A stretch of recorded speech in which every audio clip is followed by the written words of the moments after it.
Right. ఇక్కడ ఒకటి బాగా గుర్తుపెట్టుకోవాలండి. ఈ దేశంలో ఒక పౌరుడిలాగా పుట్టిన తర్వాత ఎవరికైనా వచ్చే హక్కు ఏదైతే ఉందో అది ఏ రాజకీయ పార్టీలో ఎంపీ ఎమ్మెల్యే అయినా క్యాబినెట్ మినిస్టర్ అయినా హక్కు రాదండి. ఒక సామాన్యమైన పౌరుడు, ఒక గరీబ్ పౌరుడు, ఒక మిడిల్ క్లాస్ పౌరుడు ఏదైతే మనసులో పెట్టుకొని ఇది నా దేశం అని ఎవడైతే ఉంటున్నాడో ఈ దేశంలో, వాడి వల్ల ఈ రాజ్యాంగం కాపాడబడుతుంది, వాడి వల్ల ఈ రోజు మనం సురక్షితంగా ఉంటున్నామనే మాట ఎప్పుడు మర్చిపోవద్దండి.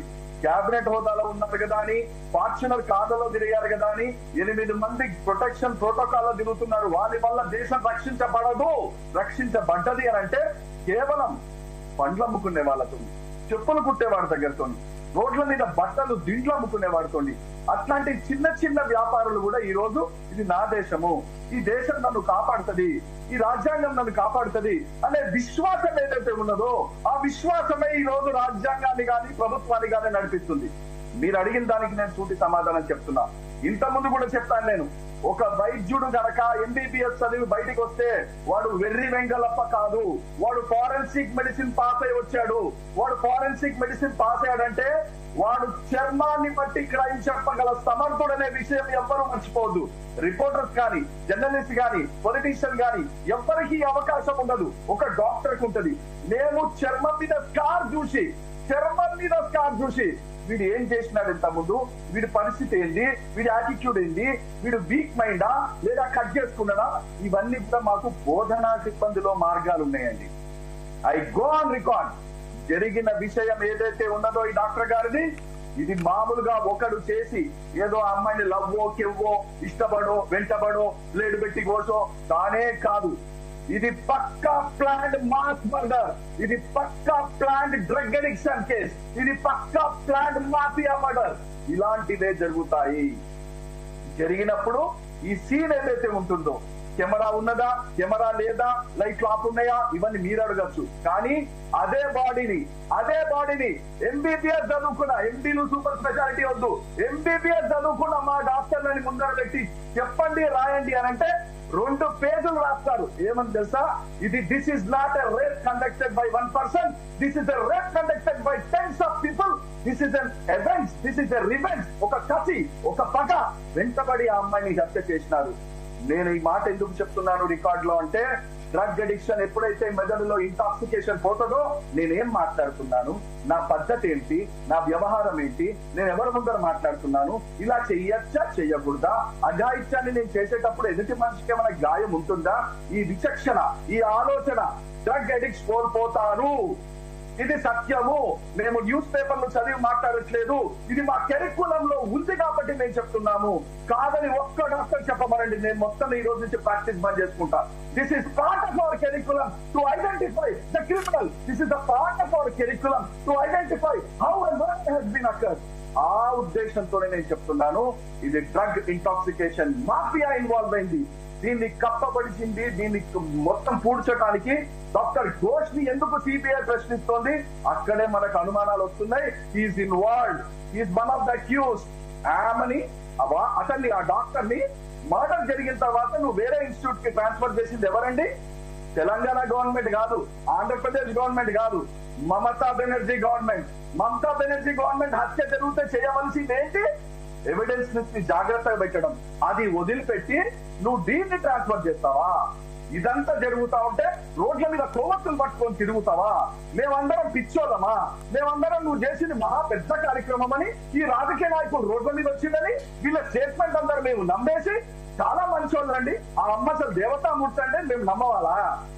చదువుకున్నోడు, మెడిసిన్ చదువుకున్నోడు ఎవరైనా సరే, ఐ రిపీట్, ఎంబీబీఎస్ ఇండియాలో చదువుకున్న డాక్టర్ ఎవడైనా సరే వాడు ఆనిముత్యము, వాడు గోల్డ్ కంటే ఎక్కువ కాస్ట్లీ.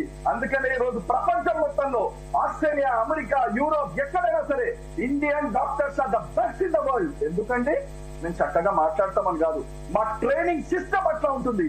ఏ మెడికల్ కాలేజ్ అయినా ఎక్కడైనా సరే అద్భుతమైన ట్రైనింగ్ మాకు ఇస్తారు. దాంట్లో ఫారెన్సిక్ ఉంది కాబట్టి నేను చెప్తున్నాను. ఆ ఫారెన్సిక్ మెడిసిన్ లో ఆధారంగా చేసుకొని చెప్తున్నాను. నేను సిబిఐకి ట్వీట్ చేశానండి. ఏమని చేశాను 5 రోజుల క్రితం? నువ్వు వీళ్ళని వాళ్ళని పట్టుకొని టైం వేస్ట్ చేయడం కాదు, ఇట్స్ ఎ పక్కా mass murder, it is a పక్కా డ్రగ్ అడిక్షన్ కేస్.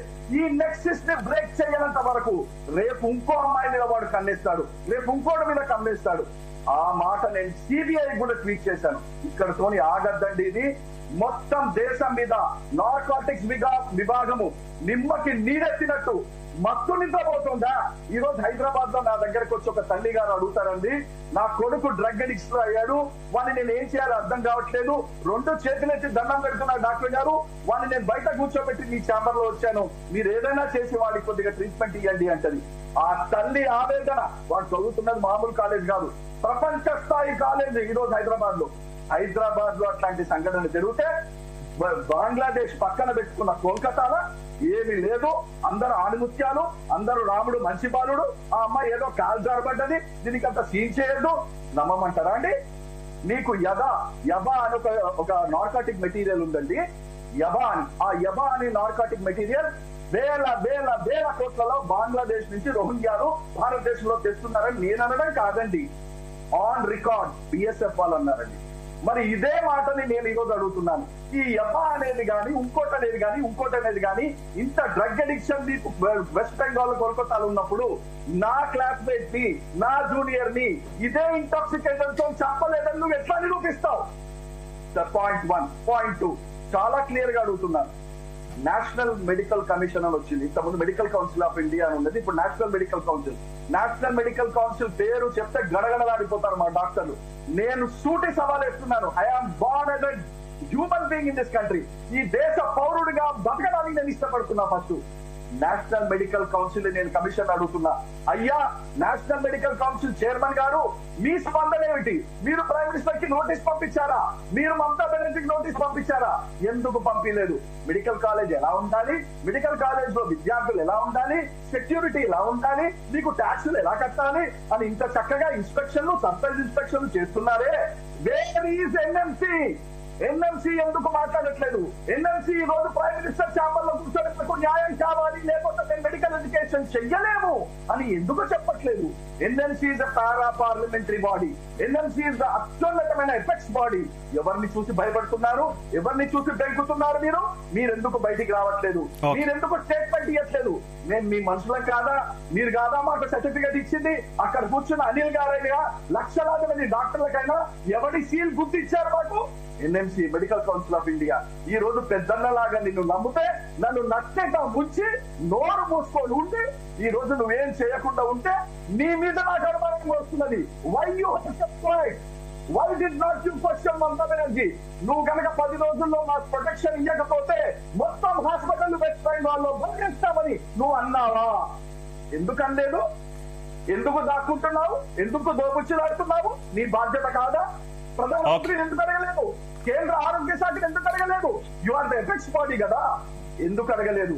ఇవన్నీ చూస్తుంటే దీన్ని పొలిటికల్ గా చేసే ఆలోచన, పొలిటికల్ మైలేజ్ చేసే ఆలోచన ఉందా అంటే అనుమానాలు వస్తున్నాయి. మళ్ళీ చెప్తున్నాము, we are least concern with politics. ఈ దేశంలో రాష్ట్ర ప్రభుత్వం కాదు, రాష్ట్రపతి ప్రభుత్వం వచ్చినా కూడా మేము ఇదే సవాల్ వేస్తాం. ఎందుకనంటే ప్రజల కోసం పనిచేసే వాళ్ళం. మా శరీరం పిండి చేసి సెక్యూరిటీ ఉన్నా లేకపోయినా కట్టలు రెక్కలు ముక్కలు చేసుకొని సేవ చేసే వృత్తి మాది. మమ్మల్ని మీరు ఇలా చూసేది?